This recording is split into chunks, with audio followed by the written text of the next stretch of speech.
Hello everyone. In today's video we're going to be taking a look at another non-standard and kind of rare approach known as a simplified direction facility.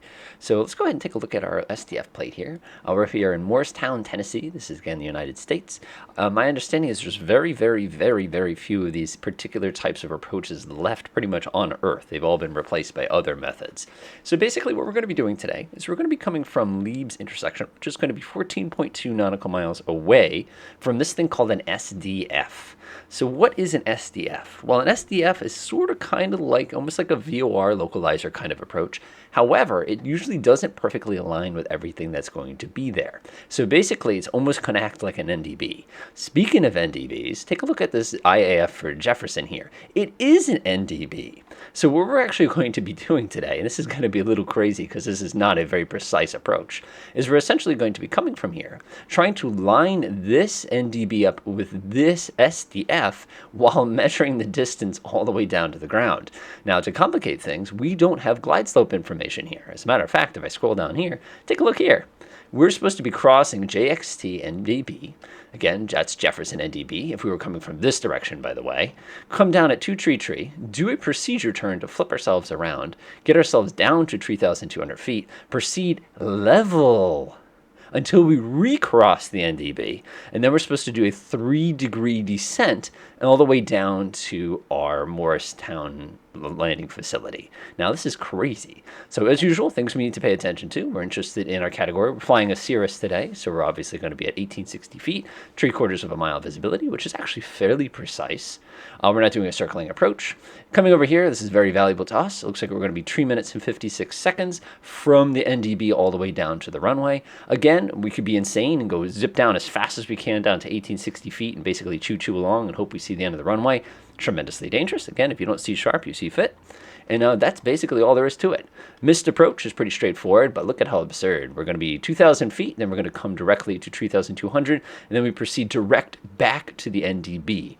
Wow. So we'll go ahead and take a look at this. We'll get everything all set up, and we'll go to it. Let's go ahead and pop back over to the simulator real quick. And let's start doing some things here. First thing I'm going to do is I'm going to pause. I like that active pause feature. That's a nice touch. So first thing we're going to do is dial in our NTB. So I'm going to go down to ADF into EME, scoot all the way up to here. I'm going to go ahead and set this. We need a frequency of 346.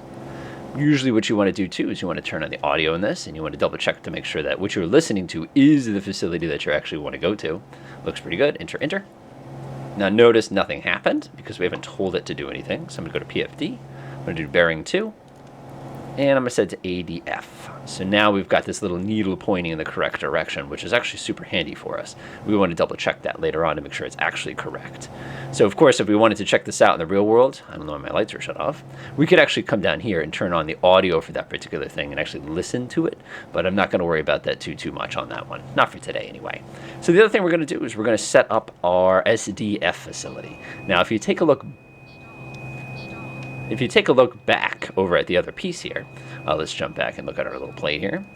We can see that our SDF facility is 109.5. So let's go back over here. Let's go and set this up. I'm going to come up to the top, type in 109, do 109.5. Swap. Give it a second, and now notice it automatically adjusted to it. And now we have a needle pointing directly towards our airport. That's all there is to it. So now what I'm going to do is I'm actually going to make sure my bearings set up correctly, because remember, distances do matter. We're supposed to be crossing basically the 14.2 DME right now, but for whatever reason, Flight Simulator put us back a little bit further than I was hoping for. Altitudes, of course, if you saw that a little bit earlier, we're going to be 3,200. Look at that. We're already at 3,200. So we are in great shape to go ahead and get things rolling here. So first thing I'm going to do is I'm going to go ahead and shut off the autopilot, because as soon as I unpause, it's going to freak out. It always does that. That's kind of annoying. Go ahead and give that a thing. Make sure that's set correctly. All right, looks pretty good. All right, prepare for a big bump. Whoa, as I expected. All right, let's go ahead and level ourselves out. And now we are, ooh, this is a sensitive aircraft when you're coming from a TBM. There we are. Gonna go back up to 3,200 feet. Now, a Cirrus is always interesting because of that funky little side stick on the side. That looks pretty good right there. We'll flip the automatic pilot on again real fast. Go ahead and come down here. We're going to set it to navigation mode. We're also going to put it to altitude mode. There we are. Now notice the aircraft is now attempting to track this just like it was a localizer. But also notice my blue needle, which points to where the NDB is going to tell us precisely where we need to be in order to cross that facility. And then remember, our final approach fix is when this blue needle goes whoop and flips down the other way. So what I'm going to do is I'm actually going to come down here and I'm going to go ahead and start setting up everything else. Yes, I know my pitot heat's off. Leave me alone. Let's go back. Let's go to timer and reference mode. Now remember, when we cross the NDB, this blue needle will go boing and flip the other direction. So as the moment that happens, we want to make sure that our timing is all properly set up here. So if we recall correctly, it told us that when we cross it, it's going to take about 4 minutes, 3 minutes and 56 seconds. So I'm just going to come up here and get this all nice and set up for me. We have plenty of time to do this. I'm watching this. Nothing really gets interesting until we cross, of course, the JXT at 3,200 feet. So remember, that's going to be something like 6 nautical miles. So we got plenty of time to get this all set up. Normally, you'd have these things done way before you get this close. All right, looks pretty good. I'll flip back to this mode. I'm going to time down. Press enter. Let's go ahead. Whoops. Let's go down to my minimums. Go ahead and turn that on. Of course, we have barometric minimums. It's going to be 1,860 feet. Yeah, you're going to have to listen to my mouse wheel going full blast here. Too bad you can't use the big one. Ah, you can't use the big one. Bummer. In the real world, by the way, I can't tell you how annoying it is to actually crank these little knobs when there's turbulence. Dun dun dun dun. I think we're not even close. Let's see, we're at 12.2 nautical miles. We have plenty of time. Of course, I could sit here and go like do one of these things. Oh no! So you got to be really, really careful when you're doing these things. Delightful. Whew, that was work. All right, everything is good. We're going to do one more check of our approach plate. We still have a little bit of time at this altitude before we have to start panicking. So let's go take a look one more time. All right, let's see. We've got our SDF has been locked in. Again, just treat it like it's a localizer approach. We have Jackson intersection. Now, basically, again, it's an NDB. We know we cross it if, of course, we watch the needle flip, but we also know that we cross it in the event that we cross the 6 nautical mile point on our DME. That's a really safe way to check that. Our approach speed is going to be 90 knots, which means we're going to need 450 feet per minute descent. We'll just do 400 feet per minute. And, of course, our minimums, as we saw all the way in the bottom, our Class A aircraft is 1860 feet. So let's go ahead and pop back over here real quick. One of these days I'll actually look out the window and see what's going on, but I love instrument flying.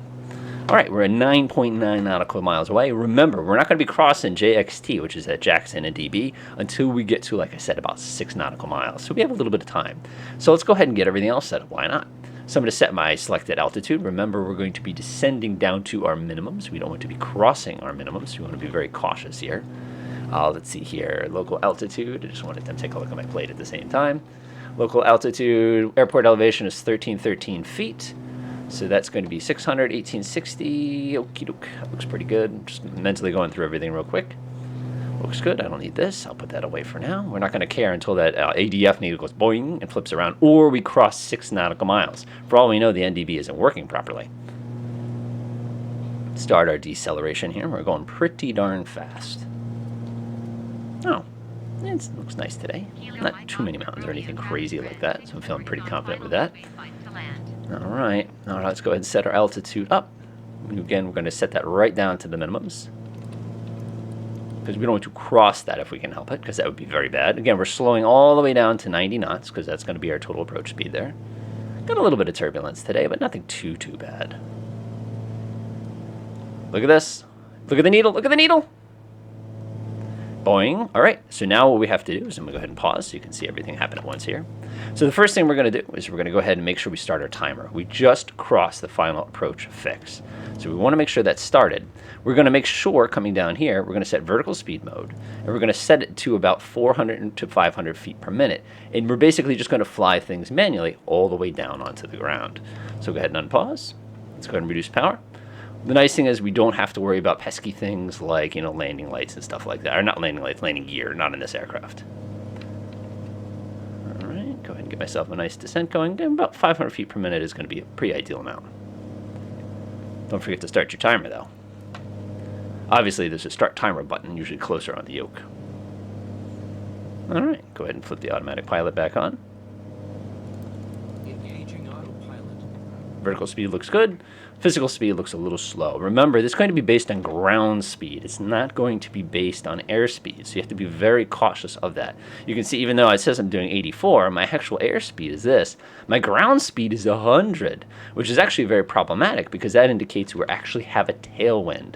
But don't you worry. In the real world, whenever we have winds that are going against what we want them to do this day, you can always bring up a little menu and just adjust the wind so that it make a little bit more sense for you. See, isn't that great? I mean, the real world is so realistic. All right. I wish they'd fix that bug where the winds you set inside the flight planner match the winds you set inside the game. Kind of a bummer. Anyway, so we're just going to continue proceeding. Again, we're at 5.2 nautical miles. Remember, when this says 1.2 or this timer runs out and we're sitting here at our 1,860 feet, that's going to be the moment where we have to decide whether or not we're going to be landing the plane. I'm going to go ahead and drop my next notch of flaps here. Woo! It's another one of those things where it might just be easier to hand fly, but that's okay. So we've got about 3 minutes and 30 seconds. We've lost a lot of speed here, so be very cautious. Remember, in the real world, at any time I could do one of these things, and oh, look at that. We're actually doing really well. Look at that. Look at that. But anyway, again, there are very few SDF approaches left in the world right now. It's just, they tend to be a little complicated. Notice our ADF, of course, is pointing straight behind us, which makes sense because we crossed it. There it is right there on our map. We're losing, oh man, this thing is just bouncing around everywhere. Remember, pilots don't cause missed approaches. Wind causes missed approaches. All right, double check my takeoff and landing. Gas, undercarriage, mixture, propeller, flaps, light, speed. Checking everything, checking everything, checking everything. Looks good. All right, we're in pretty good shape here. We're actually getting a little low. Remember, we can't cross 1860 feet until we can see the end of the runway. So even though we're about to actually hit our minimum altitude, we can't go past that minimum altitude. Otherwise, we're going to have some serious problems. So right when we cross that, I'm going to flip on altitude mode. Because again, we're not supposed to cross it until we can see the end of the runway. All right, we still have 2 minutes and 20 seconds. I already see the airport.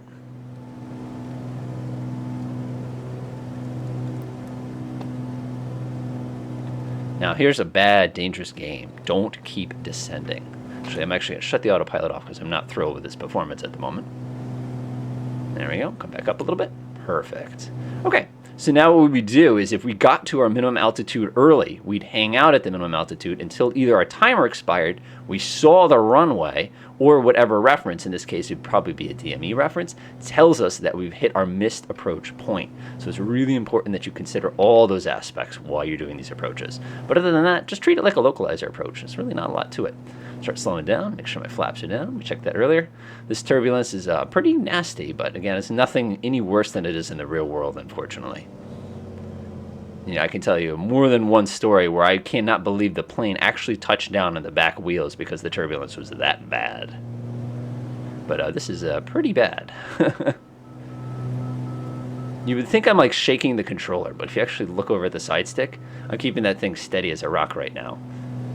I think my flight instructor would always tell me, don't dance with the turbulence. Don't dance with the wind. All right, we'll just coast it in now. You want to make sure you have a little bit of extra speed, just in case things get interesting as you start setting down. Whoa, whoa. The big thing is back tires, back tires. Well, I use 90% of the runway, but that's cool. All right, so that's basically all there is to a simplified direction facility approach. The only thing that made this one interesting, really, is my final approach point was an ADF.